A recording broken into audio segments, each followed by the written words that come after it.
3. I now declare the World Street Food Congress 2017 officially open.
Seetoh. Where are we going? We are moving really from street market to world market. That's where we're going to take this whole business, this whole culture to. See the noise effect? We're heading there already. And along the way, I tell you a little bit about what potential of heritage street food can be. Social enterprise. It's very, very empowering. Try, of course, the usual, and some margarine.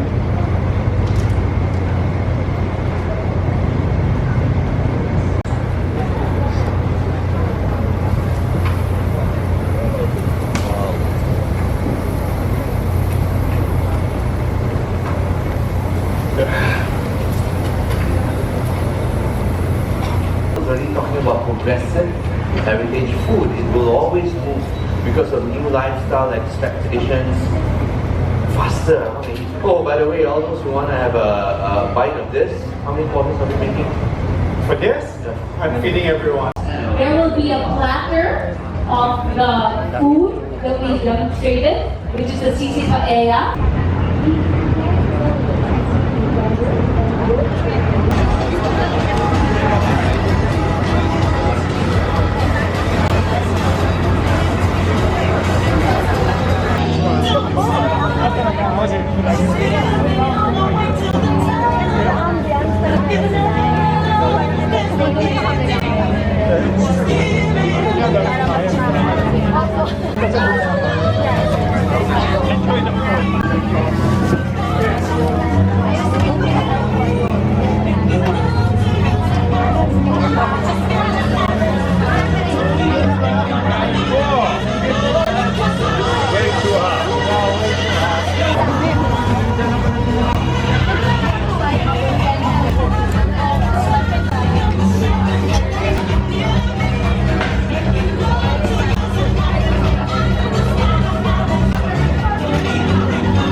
Patay. Curry.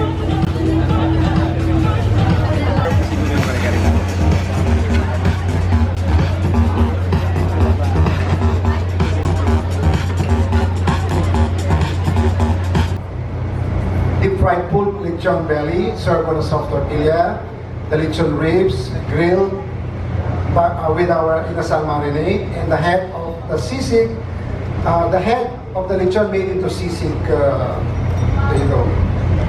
Obviously, European guy cooking Southeast Asian street food can be quite controversial. I started cooking at the age of 16. My father was in the army. I grew up in Germany for 10 years. Bit of a dumbass at school, bit of a comedian. You know, didn't do very well at school. So we're just adding in there some sugar and some calcium lactate. Okay. Now what that's going to do is that's going to prepare our mango puree so that when we mix this in a solution of sodium alginate, it will form a sphere around the outside, which will then make it into what we want to look like our egg yolk. And as that goes into the gel, it must be very hot in here because these have already melted. We're just going to pop those into that solution. And what will happen is as that goes into the solution, I'm just going to do 3 because we've got some ready. So if we can see in there, you can see them in the bowl now. So what's happening, we're getting a jelly around the outside, but it's still going to be pure liquid in the middle. Okay? And then the longer we leave that in there, the more it will like cook and solidify. So we just want to leave that in there for a small amount of time. And you can see now that as I pull that out, that liquid is now holding like an egg yolk. Okay? We rinse it into water to stop the cooking process.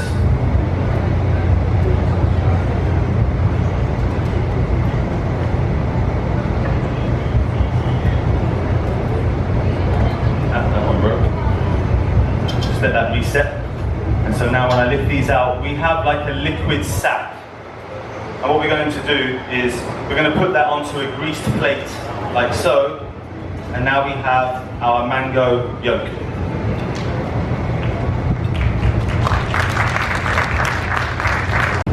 So the idea now is that we want people to have the entertainment and the theatre factor of when they get their dessert, that they've got an interactive role to play. Now, okay, so this one is boiled. Have our eggs arrived? Do we have the eggs? Up there, okay, I see them. So now, to give you an idea of how this works, we then take this coconut gel, which is now turned to liquid, and then pour it around the outside of our mango yolk. I said to my pastry chef, I'm going to make the signature dish of the restaurant a dessert. She was like, yeah, okay, that's fine. Knowing that, 35% of dessert sales, she hates this dish now. Should be the star of the show. Okay, and we're just going to fan that to one side. Okay, and then we have our sweet sticky rice, which we put on the side. I'm just going to spoon it into a ring so it gives me a nice, small, flat platform. Now, obviously, if you're in Thailand, you're going to get a nice little plastic tray full of sticky rice and sliced mango, but I can't charge £7 in London for that, so I have to make it look like it's £7 worth. So we have our sweet sticky rice,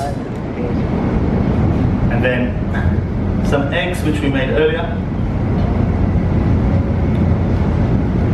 So the egg on the side here, we just cut the sides and hope that this slides off. Thank you to who's ever mum lent us the teacup saucer set.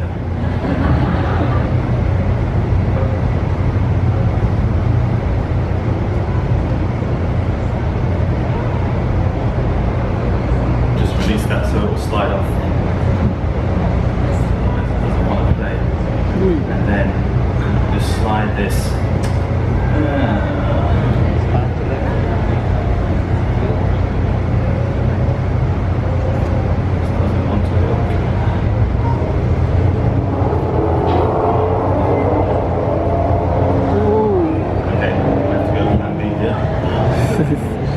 Normally, our sauces, this will just slide off, but I think with the heat, the jelly is just sticking.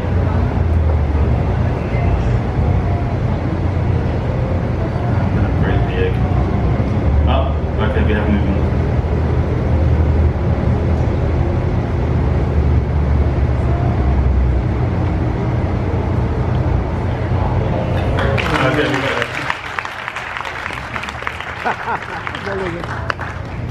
Okay, and then to finish off, to stick with tradition, instead of the condensed milk, we've taken some condensed milk and some whipped cream,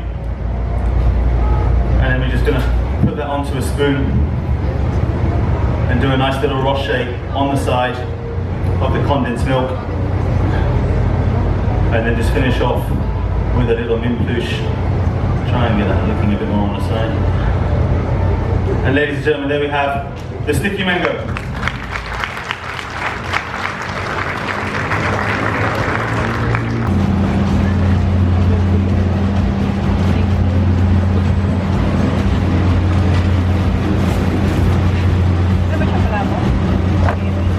Aligay pasta po. Aligay pasta. Buti na lang wala akong allergy. Thank you. Aligay pasta pala yan. Tama.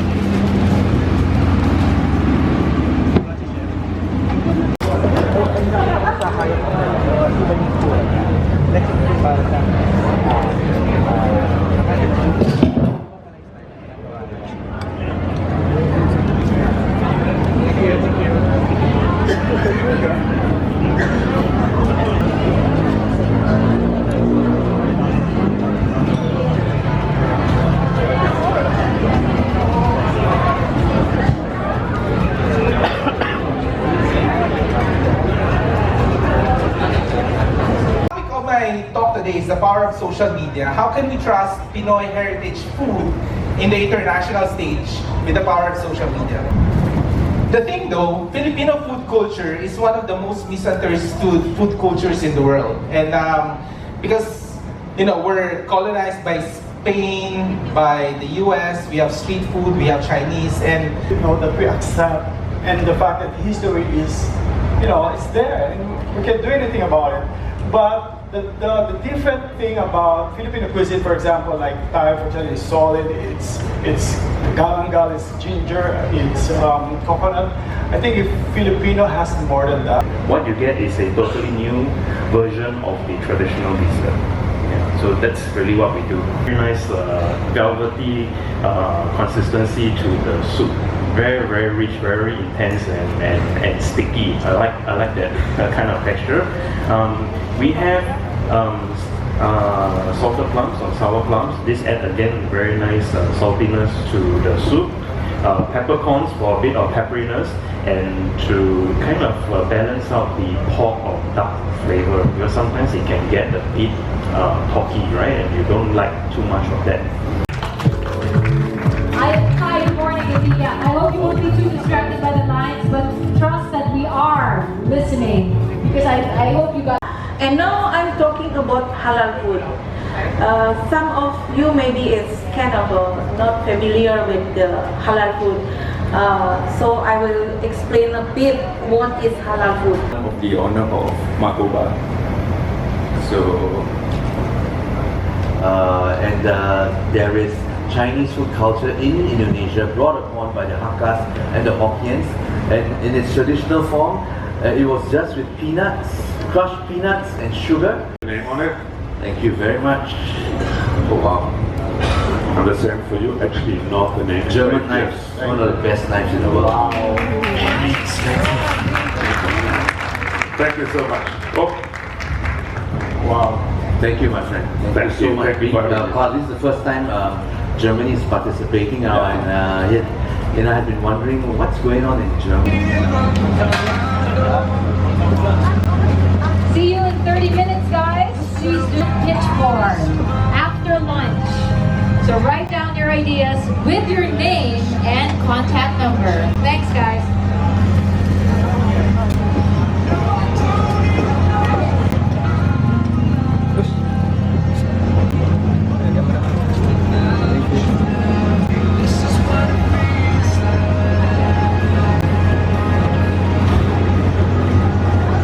They came up with a dish which is pinakbet and modernized by our good chefs. So they have the pinakbet pizza. It contains vegetables such as string beans or the long beans, squash or and we have also eggplant. We have Ampalaya. yes, ampalaya or the bitter gourd. Okay, so all this mixed together are tucked in the pizza, and this innovation is acceptable, found to be acceptable by the millennials, and it's a very good innovation of our present chefs. And so what you want to do is usually we pick them through, but if you go to Vietnam, are there Vietnamese restaurants here that serve this with big platters of herbs? There you go.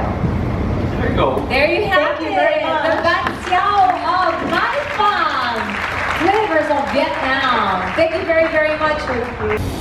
Okay. 然后加上这个醋，okay, back to all the seafood again.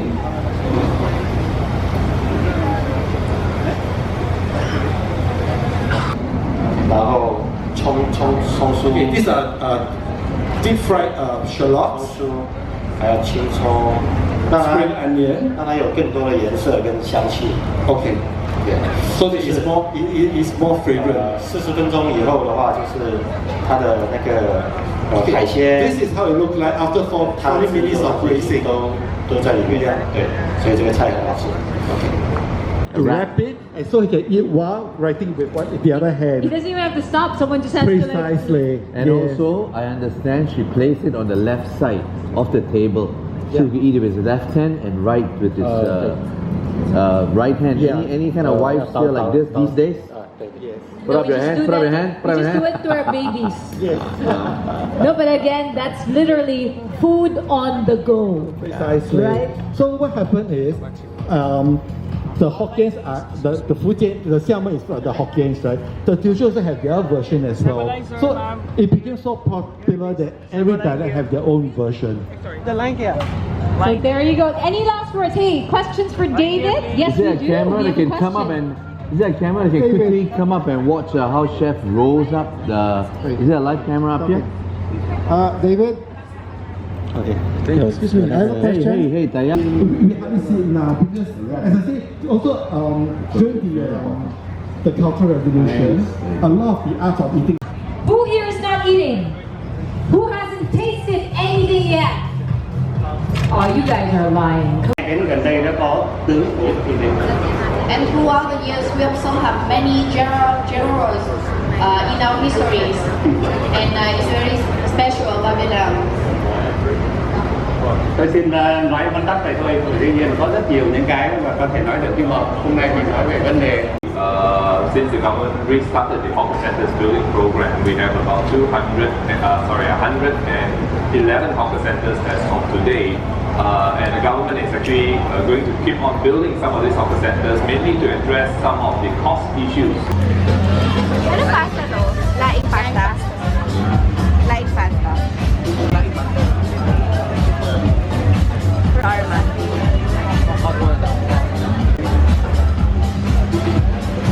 The Bourdain market. Please welcome a very good friend, Mr. Anthony Bourdain.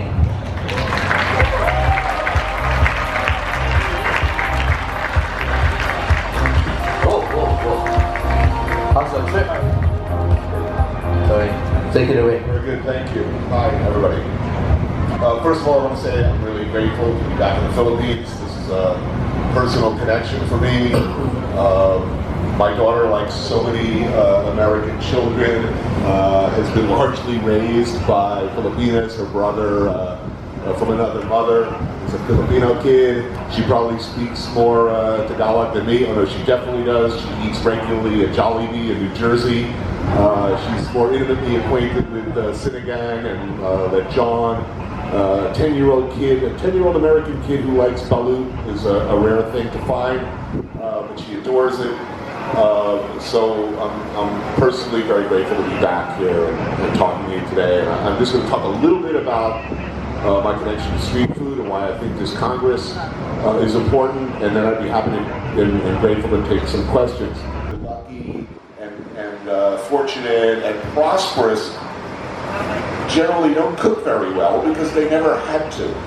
It's the cultures who have to struggle and make the most of what little they have, who have over time learned to make wonderful things out of, well, all the things that I love and most of my chef friends love, you know, the who's and the snouts and the tough bits. Cooking is about transformation, about taking what we have. You know, you may not be able to grill it, but over time you learn how to coax flavor and texture and magic out of a humble ingredient like that. Personally, arriving in a country that doesn't care about food, I'm a guy who travels 250 days a year, and have done so for the better part of the last 17 years. Here's a misery to arrive in a place and understand immediately, well, people here don't particularly care about food. This is a horrifying realization. A good bowl of noodles or the best taco in town for $1.95 just as much as the lark's tongues in aspic at Alain Ducasse, because they are equally as good. No less a chef than Ferran Adria gave the, actually I believe he was quoting the great French chef Jacques Maximin, who used this wonderful example. He said, which is better? Better, not more expensive. Which is better, the truffle or the peach? The truffle, same size, I don't know, $1,200. The peach, maybe $2 for a juicy, ripe peach. We know which is rarer, we know which is more expensive, but which is qualitatively better. And this is the thing that has always enticed me and attracted me and made me respond emotionally again to Singapore, is that you have, first of all, you had a problem. You had street vendors and a nanny state government that doesn't like dirt or disorder. They managed in Singapore, to my mind anyway, to solve this problem in an elegant way. They at least understood that street food and these heritage street vendors, multi-generational operations of people who have been doing more or less the same thing very, very well over time, that these were businesses worth saving. Will Muslim souls from some countries have problems going to New York? They better not. I mean, that would be an utter disgrace. I mean, that's such an important, vital part of not just the Singaporean model, which of course we're looking at. All our speakers for day 1 and 2 to please stand by already. The side has been all about, ladies and gentlemen. How about a collective round of applause for all the generosity, the talents, the demonstrations, the passion. Yeah.